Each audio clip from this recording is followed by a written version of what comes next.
So just to mention that the artwork on here is from Amy Salamone, and it's called Hearts and Bones. I really like the collages that she creates. They're quite sinister, some of them, but they're very much about bodily things, body parts, and I just really like her style of creation. I'm here to talk about bodies of evidence and how this relates to my doctoral research, and maybe to say a bit about myself first. So I'm from Liverpool, and you might pick up some of the accent there as I'm talking.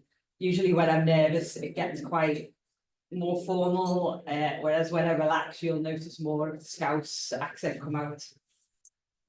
Liverpool has a rich history in football. We're well known for our competition between the two main football teams, if you're interested in football, and also for our rich music history. And you might have heard of the Beatles. I've already heard some conversations about John Paul Lennon, who's here, and different versions of how he might talk about it, because people come up to him and say, "Oh, are you John Lennon, like the John Lennon?" So yeah, had some interesting, or heard some interesting conversations there. And I'm doing doctoral research at the University of Leicester. I will refer to my notes a bit and read some parts out. I am quite nervous, although I'm used to talking in front of people. I'm not used to, I've done a few presentations on my research back at home in my university, but it's very low key, very kind of relaxed, and they're usually about 15 minutes. So this is the first time I'm presenting to people I don't know at all. Well, apart from Gillian, we've met as well, Caroline, and a few other people with Margot as well. So yeah, I might need to keep slowing myself down, because that's my tendency, is to talk really fast when I'm nervous. So yeah, I'll apologize about that in advance. So as well as these things, I am a therapist in the UK. I did my initial therapy training at the University of Chester too, and I trained in the person-centered approach, which will be a bit of a theme as we go through about humanism and how Rogers, in my opinion, was quite a body-centered person in how he talks about whole organism experiencing. I'm also trained in a practice called Hakomi, which is a mindfulness-based somatic practice. You might hear, or might have heard of Pat Ogden, who's well known in the field, and she developed sensory motor psychotherapy from Hakomi originally. You might also have heard of Cedar Barstow, who originally trained in Hakomi as well, and she's got the Right Use of Power Institute, and is again very involved in this idea of embodiment and how we work with our bodily experience in relation to her focused more on power dynamics. And maybe to say a bit about Hakomi, like I see it as a way of slowing down, which is very helpful to me, a way of noticing your experience, and so that's how I would use it for myself. In working with someone else, it's a way to co-create space together, a way to support someone else to slow down and notice what's happening in their experience in a more embodied way, to work with aspects of bodily experience as well as minds and emotions and spiritual aspects too. So Hakomi has its roots in Taoism and Buddhism, although I wouldn't describe myself as practicing Buddhism or Taoism myself. It lends itself from those different spiritualities and has flavors of them in the philosophies that underpin it. Hakomi, Hakomi.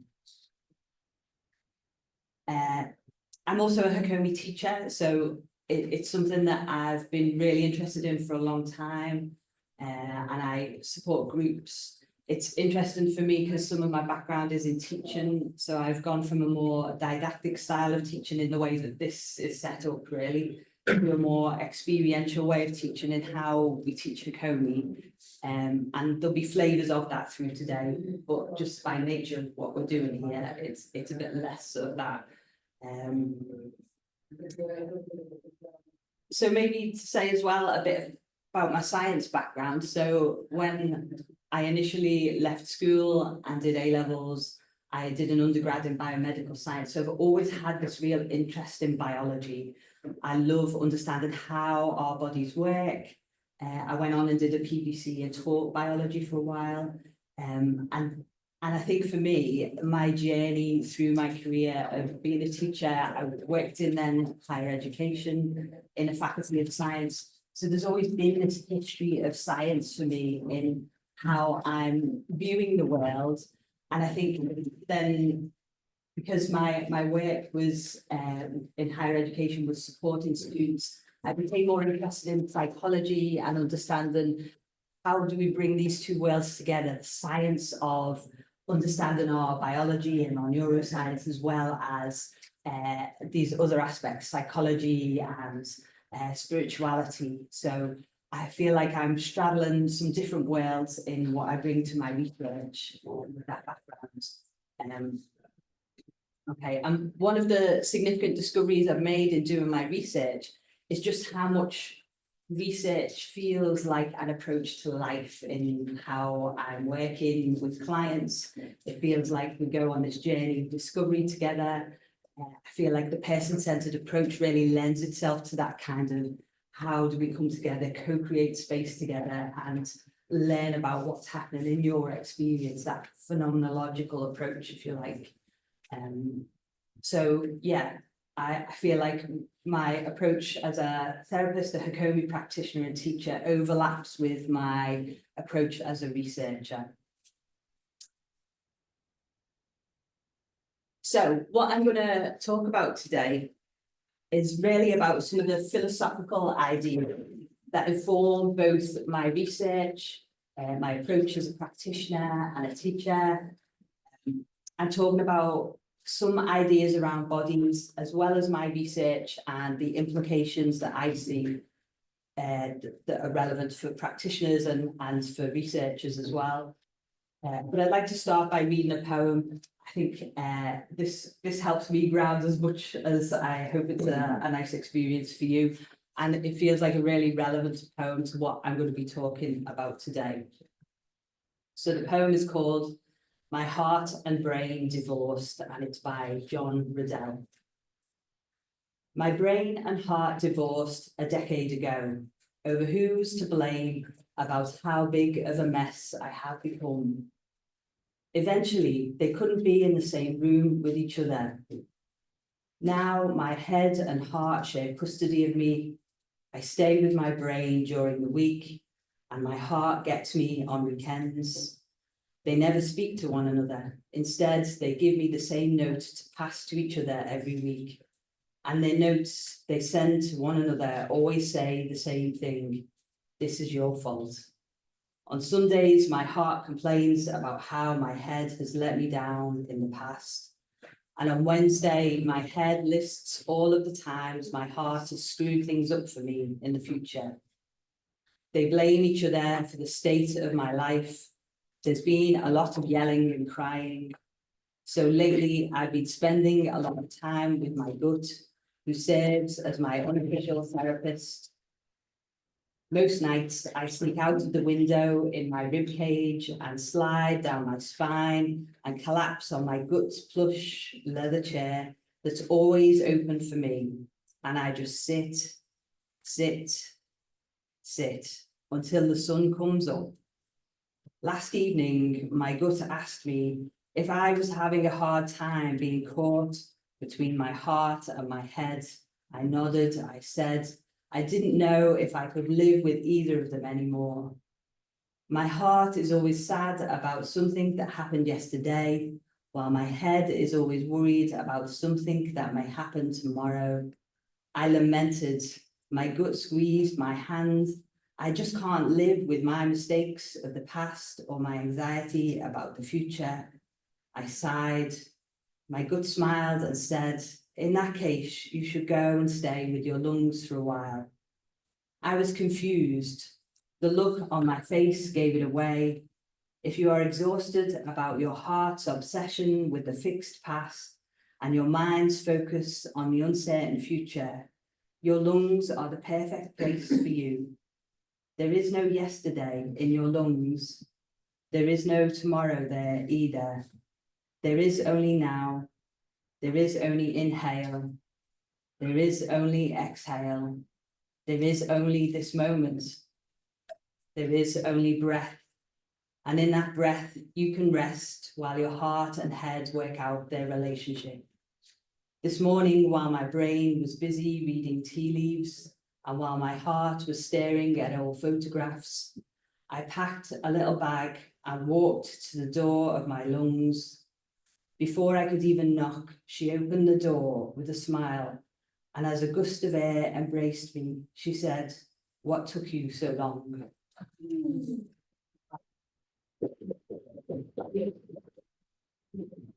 It moves me every time I read it. I just think it's such a beautiful poem about how our mind and heart can have this separation, which is fundamentally what I'm here to say today. So it also captures for me something about creativity, and creativity has been a powerful thread in my research too. Yeah, it offers us something else, something embodied really in the research process, in how they can invite us to explore our bodies as a source of data or evidence, which again is what I'm here talking about.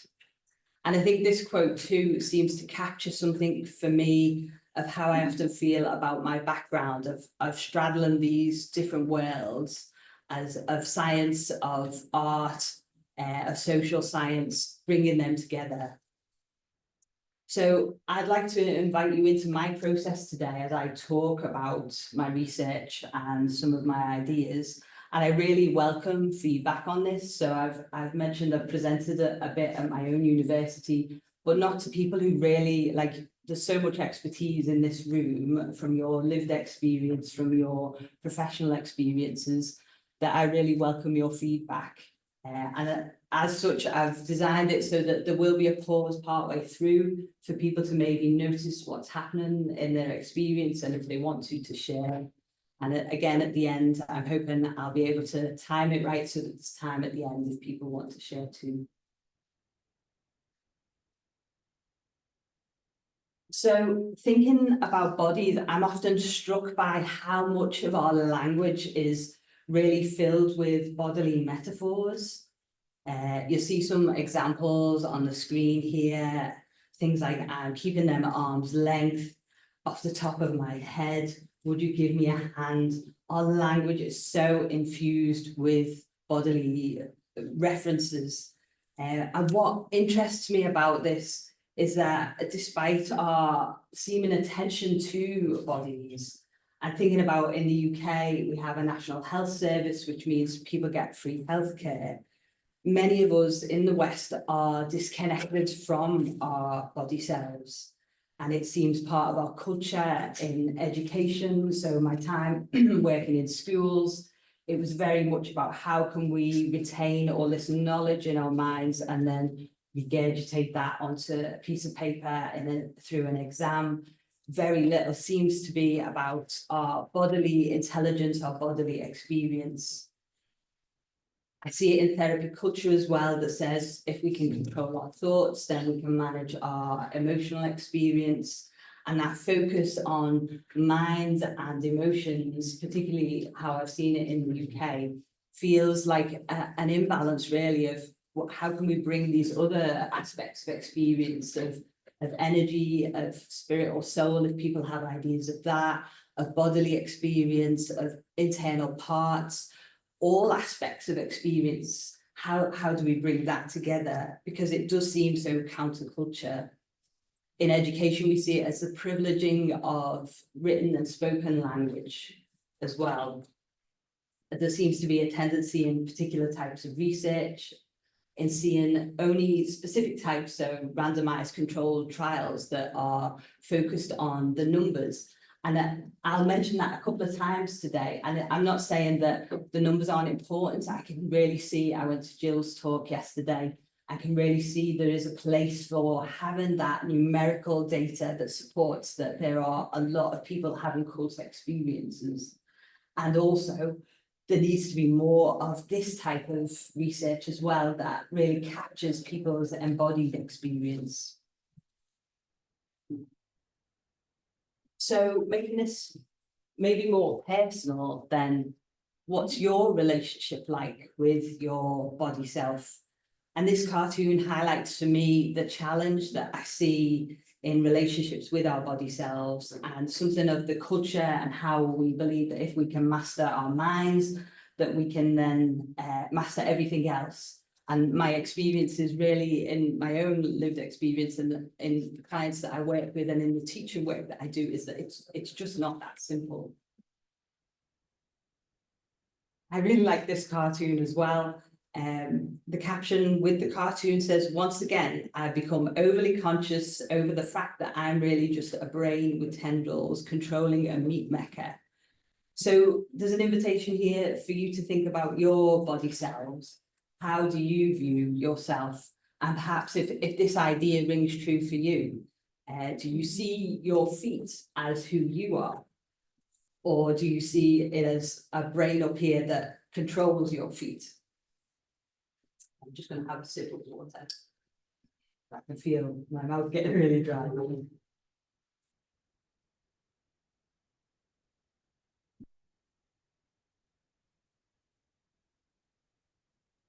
So thinking about research then, I want to give a bit of context to my research, maybe more broadly. The Oxford English Dictionary of Research is a systematic investigation or inquiry aimed at contributing to knowledge of a theory, topic, by careful consideration, observation, or study of a subject. And what we see in research is generally this dichotomy, this splitting of quantitative and qualitative research, with quantitative research considered more scientific, an objective approach considered positivistic, considered neutral. And our cultural approach towards research is often that the researcher should be neutral and detached from the research that's taken place. And that feels to me like it's very much about contamination. So we have this idea in science that a person can contaminate the results by being too involved or having particular ideas. So my science background means that I've been steeped in these ideas, and I think at the time I really bought into that idea that I could bracket off my feelings and thoughts. And even as I've got more into social science research, I've thought there's a way to separate from my research. And what's been interesting is as I've shifted my relationship with my body self, I've noticed how I view teaching, how I view research has also changed in how I see us being able to conduct research. So there's a long history of mind-body separation, and I found some really interesting things about this that are really relevant to us within this field. And I think a lot of it comes back to Descartes and this idea of dualism, that mind is separate to body. And you might have heard of the saying cogito ergo sum, which is Latin for I think, therefore I am. And there were two particular researchers that I was looking at who talk about this quite a lot. And they sort of describe this dichotomy really clearly in saying that Descartes conceived the mind as who knows, or the subject, and matter as what is to be known, and this separation of the two. He argued that both exist and perform their functions independently, that they don't interact. Like, what really interested me about this was, as I dug into it, it felt really significant that some of the history and politics of bodies, when we find out that Descartes actually made a deal with the Pope. As a physician, he wanted to study dead bodies and advance medical science, which was prohibited by the Catholic Church. And the deal that he made allowed him to do whatever he wanted, as long as he had nothing to do with soul, mind, or emotions. That bodies would be the scientific remit, bodies, emotion, and soul would be the church's remit. And this, to me, helps us understand some of the context of why there's been a political benefit to separate these aspects of our experience, not because it's right or true, but because of this ongoing battle for territory between science and religion.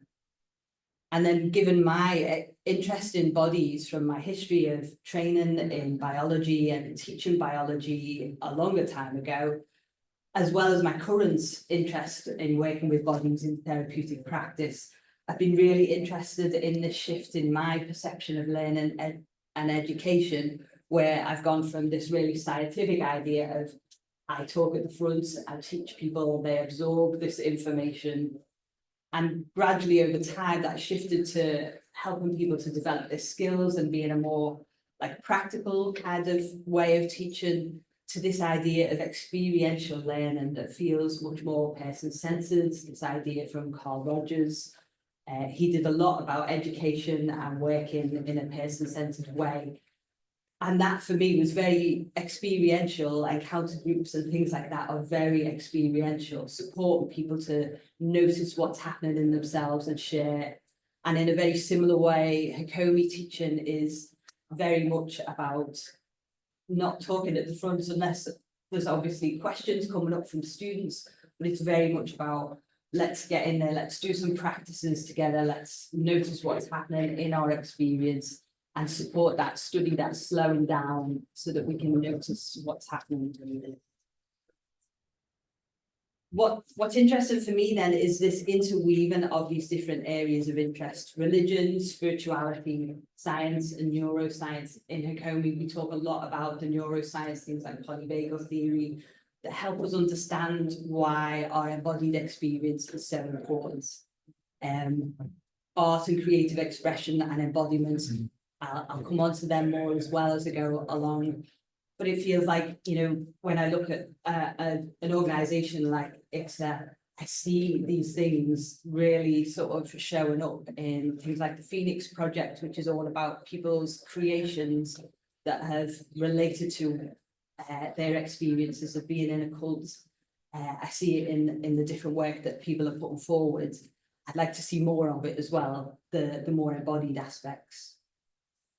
I'd also like to say a little bit about politics, which can be related to both the governance of a country and the power struggles that come. That it's more of it can be more of a general term related to the ways someone might try to increase their power or status within a group or organisation. This is particularly significant to me and those of us in the UK. We had a general election yesterday, and we've seen a change of government power. And I think that there is a very political element to the idea of bodies to me. As I get further into my research, I see the politics of academic institutions as well, and other organisations. When we look at the place of bodily experience in therapy, it's interesting to me that despite Freud's later denial, others have suggested that much of his work was based on the work of Pierre Janet, who is considered the first body psychotherapist. Freud's background was in neurology, so it meant that he was really adept at reading people's physiology.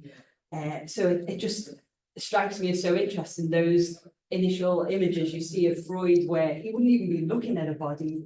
And I just wonder, like, what happened to him that he decided he wouldn't do that anymore. I find it fascinating. So despite wanting to develop an embodied approach, Freud followed a very different path and moves away from what seems to be an early practice of working directly with bodies. So when we look at these different contexts, education, psychotherapy, there's something really intriguing about the way bodies are really not considered in the way we might imagine. And that seems political to me. So moving more closely to my research, I'd like to give a bit more context for that as well to set the scene. before I talk about it more specifically. So I'd like to say a bit about biographies or life experiences, and also why I wanted to collect biographical information and a bit about how I did that. It seemed important to me that I collect some broader information about the co-researchers who took part in my research. And I understand this is very common in research. I guess there's something for me that felt quite significant about it. It was, and some of that was about positionality and wanting to know my own position in the research process. And that feels very related to power and privilege. So how I collected my biographical information is to share my own biographical information first with co-researchers so that they knew where I was coming from and who I was in doing this research. I also wanted to be able to identify who this research was reaching so that I could see limitations, and there were some very obvious limitations that have come out of it already, even though I'm not that far along into analysing my results. You'll see here a list of the biographical information collected. And when I started looking at these different aspects of identity, I noticed they all seem to have bodily elements related to them, except people's status as a therapist or not. I just wanted to collect that because there seems to be a tendency for therapists to often have people take part in research who are all therapists. So I wanted to be able to know if that was the case, and it's not. There's a mix of therapists and non-therapists who took part. So in discussing practices for embodying research design, I've drawn on a lot of the work of Laura Ellingson, and she suggests that it's really important to reflect on both your own demographic information as well as the demographic categories that your co-researchers or participants belong to, because it's important to know about the socially marginalised identities and cultural privileges that are there and present in the research process. Maybe also to highlight that this biographical information, maybe to say a bit about how my co-researchers relate to the cult kind of experience. So two of those who took part, two of my co-researchers described their context of their spiritual trauma as taking place in a religious cult. 4 described it as a spiritual cult. 3 as a religious organisation. 1 described their experiences in both a religious cult and a religious organisation. 1 described their experience as not related to organisation, so 1 was through relational betrayal and 1 was through a scientific article. And 1 described their experiences in an organisation with cultish elements and in the Church of England. So there was a mix of experiences, but it seems that the research that I've done has attracted quite a number of those who have had either religious or cult experiences. As you can see from the list of biographical information that I've collected, as well as the bodily elements of it, some of these areas of identity are also linked to sensitive personal data, which for me comes back to power again. So in the UK, some of these are given special status and protection. So I've been very conscious of power through the process and wanted to try as far as possible to address this, especially given the context of people coming from a place of experiencing spiritual trauma in some way. So I went through the process of being interviewed myself. Those who took part were called co-researchers rather than participants.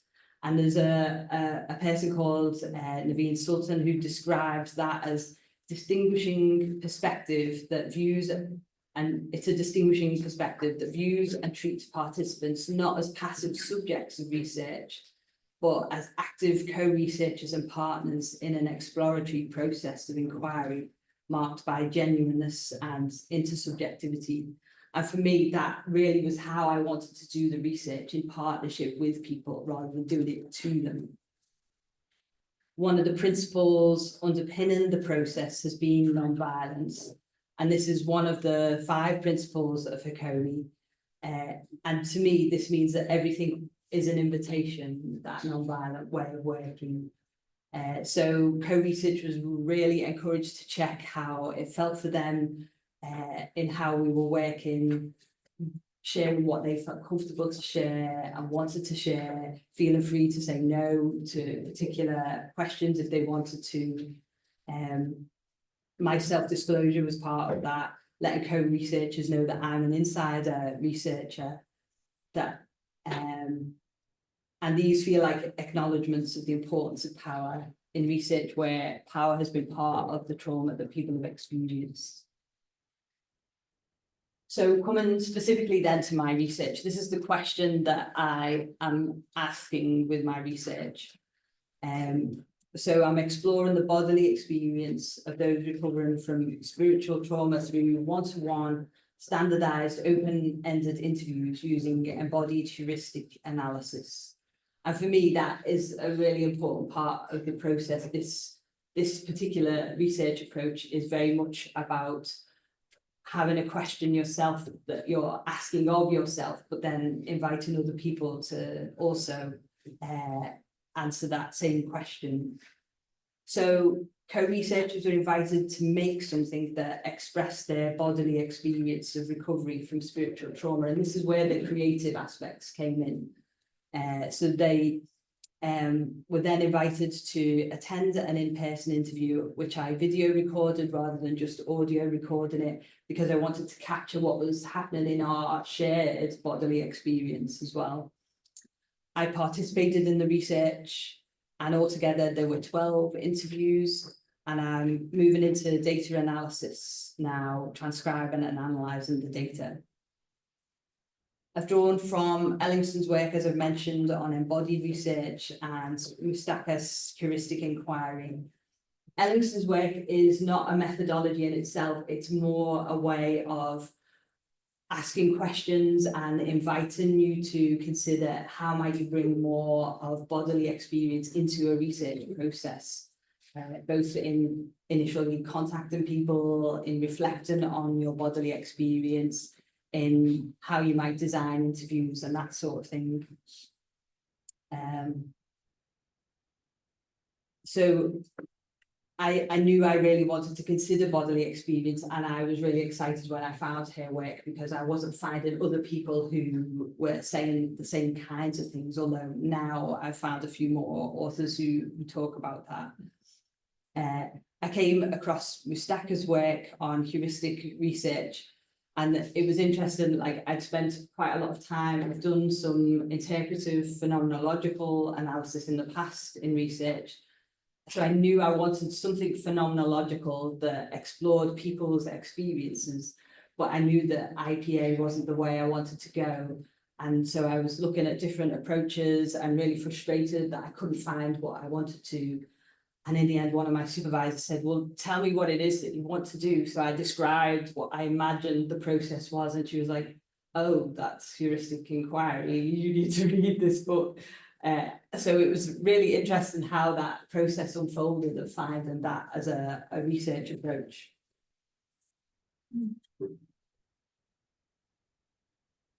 So heuristic inquiry sits within the phenomenological family, and specifically the reflexive relational approaches where data is seen to emerge out of the research and co-researcher relationship, and as being co-created, at least in part, in the embodied dialogic encounter. So it really fits so well. I'm going to move on a little bit because I want to give a bit of time for people to notice what's happening for themselves. So I'm not going to go into heuristic inquiry, but have got a lot more information about that if people are interested in that. Yeah, and maybe to say about that quote as well. The full quote is that trauma's impact often requires approaches that address the sensory-based experiences many survivors report. And so this quote for me brings together ideas about trauma, about creativity, about embodiment that feels really important. So maybe to pause here and just for you to notice You might want to check in with what's happening in your experience. You might notice any particular thoughts or emotions or sensations in your bodily experience. And if people want to share that, that's really welcome. Or if people want to just do that as a self-reflective piece, that's fine as well. I'll just give a few minutes for this. So I wanted to mention my research interview and what I made, and so I'll just briefly talk about that. The questions that I asked, it was semi-structured, and I asked people what they'd made and what that meant to them. And what I made was a video of me rolling down a hill, and what that had meant was it was really related to, in my experience of coming out of a cult, there'd been this particular phrase that the cult leader had said about when, if I was to, like, I brought up all these things about that I was unhappy about in the cult with the cult leader. And when she'd replied, I'd done it by email because that felt the safest way to do it. When she'd replied, she'd not addressed any of the different things that I'd raised, but had said it's much easier to roll down a hill than it is to climb one, implying that I'd spent all this time climbing up this hill and working really hard in the cult, which I had, and that leaving or moving away or sort of trying to extricate myself from that in what I was communicating about my unhappiness in the cult would mean that I would lose all of that work. So there was something about really wanting to embody that idea of, well, what is it like to roll down a hill? And in that process, like, so much has come to me about like how physical rolling down a hill is, how much fun it is to roll down a hill, how easy it is to roll down a hill. So that was a really powerful process for me of creating something. And I was so surprised at how easily I don't make videos, and like the idea of rolling down a hill, I don't know where that came from, but it obviously came from the words, but it wasn't something that I would have imagined would be something I would make. So it was a very powerful process for me. One of the questions was, what does recovery from spiritual trauma mean to you? And the answer that I've given was that I imagine that maybe it's really simple. I imagine it as not feeling like this is my body and that this is me, pointing to my head, but feeling like all of this is me, that is recovery for me. Or not that I'm in pain, my back is in pain, but that I'm in pain as a person. And then I did include some examples of other people's creations, but I haven't got time to go into all these. But it was just a really powerful process, seeing what people had made. So I'll just end on my ideas about the implications of all of this. And I don't think there'll be time for questions. So maybe if I just end there, and if people have other thoughts or ideas, we could, in the last couple of minutes, share anything that's there. Yeah, I think the bullet points kind of captured it all really. So yeah, that's it. If anyone wants to maybe notice again what's coming up in their experience as we end, if there's any questions left over.